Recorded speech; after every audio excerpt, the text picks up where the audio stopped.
شیطان انسان کے جو اچھے اخلاق اور رویے ہیں ان کے بارے میں بھی طرح طرح کے وسوسے ڈالتا ہے، بے یقینی پیدا کرتا ہے، پھر اس کے بعد انسان کی سوچ ایسی بنا دیتا ہے کہ یہ خوش اخلاقی، یہ درگزر، یہ معاف کرنا، یہ لوگوں کے مزاج کے مطابق نہیں، لوگ اس کو نہیں سمجھتے، بلکہ لوگ جو ہیں وہ ظلم کو سمجھتے ہیں، سختی کو سمجھتے ہیں، پیار محبت یا نرم بات کو لوگ نہیں سمجھتے۔ یہ سوچ شیطان جو ہے نا وہ انسان کے دماغ میں ڈالنے کی کوشش کرتا ہے اور اس کے اخلاق کو یوں بگاڑتا ہے، اور اس طرح کا جو اس کا ایک طریقہ واردات ہے، اس کی نشاندہی قرآن کریم کے 2 مقامات پر ہوتی ہے۔ سورہ الاعراف میں اللہ تعالیٰ فرماتے ہیں خذ العفو وامر بالعرف واعرض عن الجاہلین واما ينزغنك من الشیطان نزغ فاستعذ باللہ انہ سمیع علیم۔ درگزر کرتے رہو، نیکی کا حکم دو اور جاہلوں سے منہ موڑ لو، اور اگر شیطان کی طرف سے کوئی اکساہٹ محسوس ہو تو پھر اللہ کی پناہ پکڑ لو، بے شک وہ سننے والا جاننے والا ہے۔ اب ظاہر ہے یہاں شیطان کی طرف سے اکساہٹ کیا ہے کہ درگزر کا طریقہ چھوڑ دے بندہ، لوگوں سے معاف کرنا ان کو چھوڑ دے۔ تو یہ جو چیز ہے یہ شیطان اس لحاظ سے بھی اخلاقیات کے بارے میں بھی وسوسے ڈالتا ہے، وہ شبہات پیدا کرتا ہے، انسان کو اس کی جو اسٹریٹجی، نرم اسٹریٹجی ہے، سافٹ اسٹریٹجی، اس کو وہ چاہتا ہے کہ ہارش اسٹریٹجی میں بدل دے، نرم رویے کو سخت رویے میں بدلوانا چاہتا ہے، اور پھر ظاہر ہے جب یہ سوچ بن جائے گی تو پھر اخلاقیات کہاں رہے۔ اسی مضمون کی آیت ایک اور مقام پر قرآن کریم میں آتی ہے، اللہ تعالیٰ فرماتے ہیں ادفع باللتی ہی احسن، جو سب سے اچھا طریقہ ہے اس کے ساتھ دفاع کیا کرو، بچاؤ کیا کرو۔ فَإِذَا الَّذِي بَيْنَكَ وَبَيْنَهُ عَدَاوَةٌ كَأَنَّهُ وَلِيٌّ حَمِيمٌ، تو پھر اس کا فائدہ یہ ہوگا کہ جو تمہارا دشمن ہے وہ بھی ایسے بن جائے گا جیسے دوست ہے، گہرا دوست بن جائے گا اگر اچھے طریقے سے کسی کے عمل کا جواب دیا جائے، کسی کی غلطی کا، کوتاہی کا جو ہے نا اچھے طریقے سے جواب دیا جائے، غصے کا اظہار نہ کیا جائے، منتقم مزاج نہ بنا جائے، یا تھوڑی غلطی پر اس کو ایسا کہ سبق سکھا دوں گا اس رویے کا اظہار نہ کیا جائے، تو پھر نرمی، درگزر، اس کا فائدہ یہ ہوگا کہ وہ دشمن بھی دوست بن جائے گا۔ وَمَا يُلَقَّاهَا إِلَّا الَّذِينَ صَبَرُوا وَمَا يُلَقَّاهَا إِلَّا ذُو حَظٍّ عَظِيمٍ، یہ بات صبر کرنے والے لوگوں کو عطا ہوتی ہے، اور جن لوگوں کو یہ کردار، یہ سوچ، یہ رویہ مل جائے وہ بڑے نصیبے والے لوگ ہیں۔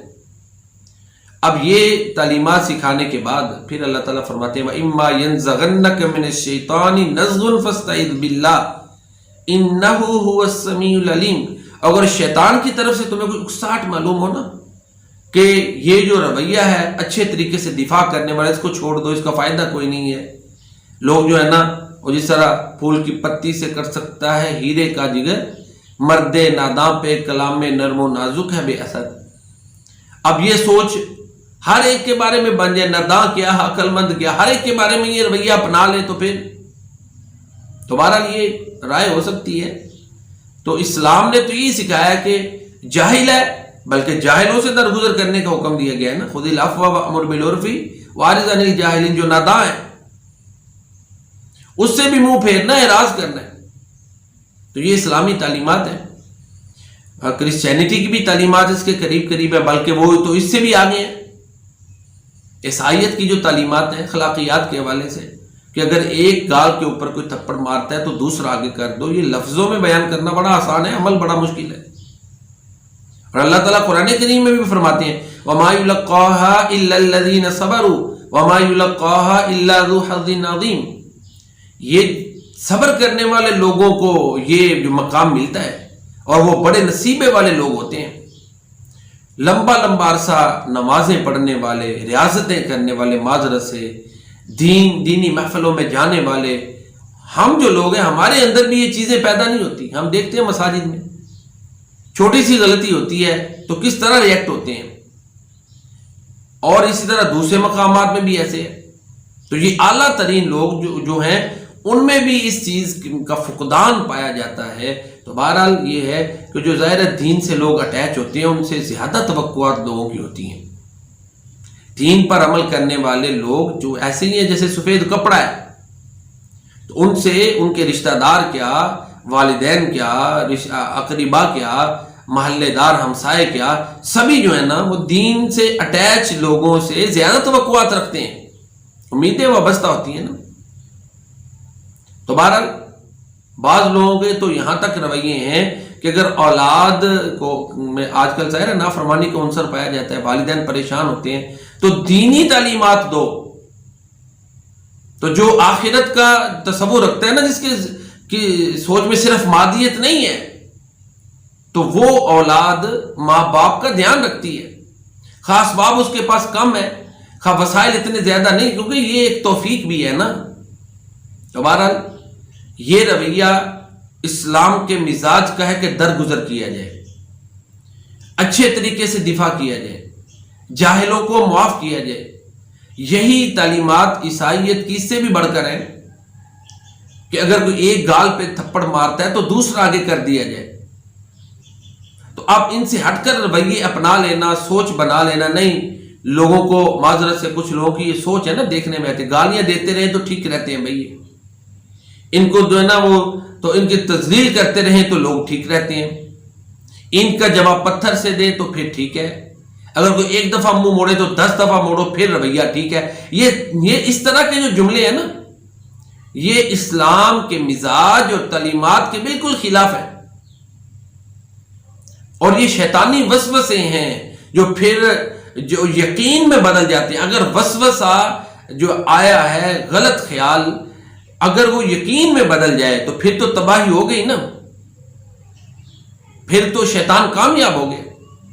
اور اگر وسوسے کی حد تک رہتا ہے، عمل اس پر انسان نہیں کرتا، انسان اسلامی تعلیمات پر ہی عمل کرتا ہے، تو پھر وہ خوش نصیب ہے. پیارے نبی کریم جناب محمد مصطفیٰ صلی اللہ علیہ وآلہ وسلم 13 سال مکہ مکرمہ میں رہے، ہر قسم کے مظالم آپ پر ڈھائے گئے، لیکن آپ کی سوچ یہی تھی کہ کوئی غلطی زیادتی کرتا ہے اس کے ساتھ اچھا سلوک کرو، یہی سکھایا نا. پھر پیارے نبی کریم صلی اللہ علیہ وسلم کو قتل کرنے کے منصوبے بنائے گئے. پیارے نبی کریم صلی اللہ علیہ وسلم کے ساتھ طائف میں کیا کچھ زیادتیاں نہیں ہوئیں. پیارے نبی کریم صلی اللہ علیہ وسلم پر حالت نماز میں گندگی اور کیچڑ تک پھینکا گیا. ہمسائے آپ کے ساتھ کیسے رویے اپناتے تھے، لیکن اس کے باوجود آپ نے یہی تعلیمات دی کہ بے شک تم میں سے سب سے زیادہ اچھا ہو جس کا اخلاق اچھا ہے. اور آپ نے عملی طور پہ اپنے خادموں کے ساتھ، دشمنوں کے ساتھ درگزر کیا، چچا کے قاتل کو معاف کیا، بیٹی کے قاتل کو معاف کیا، وہ جو گندگیاں پھینکنے والے تھے ان کو معاف کیا. طائف والوں نے جنہوں نے انتہا کر دی ان کو معاف کر کے بلکہ ان کی ہدایت کی دعا کی. تو یہ اسلامی تعلیمات یہ ہیں. تو ایسے وسوسے جو برے اخلاق انسان میں پیدا کریں پھر ان کو یقین میں بدل دیں تو سمجھے انسان ناکام ہو گیا. اخلاقیات کے بارے میں لوگوں کے رویوں کے حوالے سے یہ ایک سوچ عام طور پر یہ بھی ہوتی ہے جی جس کے ساتھ نیکی کریں اس کے شر سے بچیں. یہ کیا مطلب کہ نیکی کرنا ہم چھوڑ دیں؟ بھائی نیکی ہم اللہ تعالیٰ کے لیے کرتے ہیں، جس پہ کی ہے اس سے تو توقع ہے ہی نہیں کہ وہ کوئی ریوارڈ کرے. اگر ریوارڈ اور اگر اس کے بعد بدلے کوئی چیز چاہیے تو پھر وہ نیکی کیسی؟ نیکی تو اللہ کی رضا کے لیے ہوتی ہے. اب اللہ کی مرضی ہے، وہ جہاں سے مرضی ثواب دے دے، وہ سارا ثواب آخرت کے لیے ذخیرہ کر دے، دنیا میں بھی عطا کر دے. وہ ضرور اللہ غفور الرحیم ہے. جو بندہ اخلاص کے ساتھ اس کے ساتھ چلتا ہے ہر مرحلے وہ اس کی مدد کرتا ہے، بے یار و مددگار نہیں چھوڑتا. تو لہذا یہ رویہ بھائی کہ جس کے ساتھ نیکی کرو اس کے شر سے بچو، اس سے کوئی ریوارڈ کی توقع ہی نہ رکھو. اللہ جب اللہ کے لیے کی ہے تو اللہ ہر ایک کے شر سے بچانے والا ہے. ٹھیک ہے نا، وہ ہر ایک کے شر سے بچائے گا، دشمن کے شر سے بھی، حاسد کے شر سے بھی، اور اسی طرح جو خود غرض ہے اس کے شر سے بھی.